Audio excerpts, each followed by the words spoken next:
Filming long distances has now become a hobby for him. That brings us to this particular footage that was taken on May 14th, 2023 in Israel. According to Shimshon, he had been preparing for years to capture that very footage. The current recognized world record long-distance ground-to-ground photograph from the Beyond Horizons website is this photo at a distance of 275 miles. It's an impressive record, but that world record pales in comparison to what Shimshon filmed, and this wasn't filmed from the top of a mountain, but only from about 133 feet. The observation comes from the Ashkelon National Park in Israel. According to Google Maps, the elevation at that location was 128 feet. Add 5 feet for the camera's tripod, and that gives us an observation height of about 133 feet. I have the coordinates listed here on the map. This was his camera and setup on that day. I don't know much about cameras, but Shimshon is using a full spectrum infrared camera here. According to Shimshon, this is better than the Nikon P1000 for long distance viewing, and it cost him less than $600. I hope at least 100 of you go out and get this setup. I certainly need one of these. Here's his equipment list for those who are interested. Pause the video if you need to. Much like this Canigou photograph that was taken in France from a distance of 163 miles that you can find on the Beyond Horizons website, Shimshon instead planned to capture the setting sun behind the Greek island of Crete. But the distance between Ashkelon National Park in Israel and the highest point in Crete was 616 miles. That's 453 miles further than that Canigou photograph. And the only way you're going to see that far is through a full spectrum infrared camera. Let's watch the footage. I'll leave a link to the unedited version in the description. There is some confusion on exactly what platform that is. Unlike many other countries, Israel seems to keep those things a little bit more hidden, and so you have some maps showing platforms much more north, while some showing the platforms much further south. The GPS coordinates are off as well. Shimshon didn't even know that the platform was going to be there when he planned this event.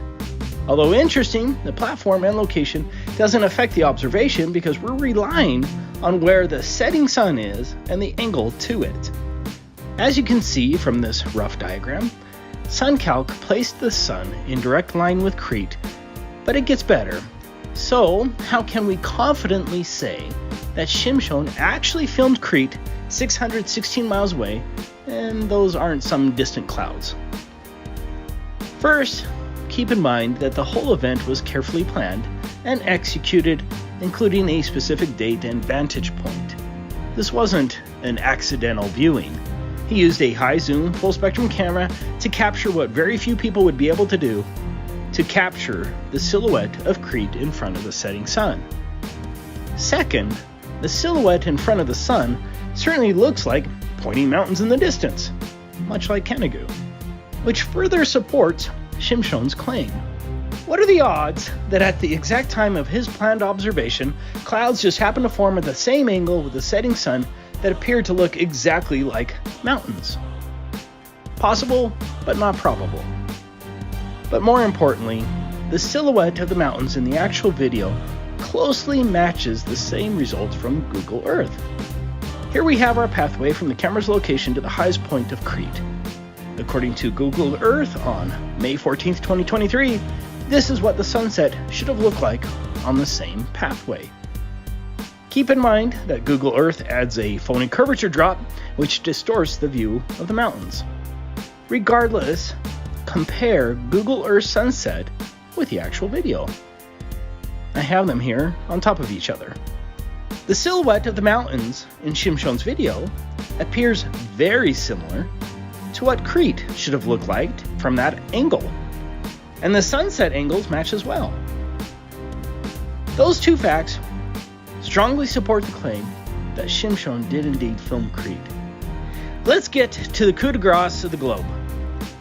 At an observation height of 133 feet and a distance of 616 miles, we get a target hidden height of 240,197 feet, or 45.5 miles. here are the calculations in metric. For some perspective, a height of 45.5 miles would be enough to hide 88 of the Burj Khalifas stacked on top of each other. The highest point on Crete is Mount Ida at 8,058 feet, or 1.5 miles. That means the tallest point on Crete should have been 39 miles below the geometric globe horizon. The top of those points should be 39 miles below the curvature from the vantage point of Israel. Of course, the hired globe propagandists aren't going to give up their livelihood and surrender to the flat earth truth, but come on. Shimshon's video evidence here destroys the globe for the honest and reasonable person. There is simply no way that Crete should have been visible 616 miles away at a mere observation height of 133 feet. I don't care what imaginary pixie dust you throw at it in your ridiculous attempts to maintain your globe indoctrination. The globe illusion is dead here. Thank you for watching.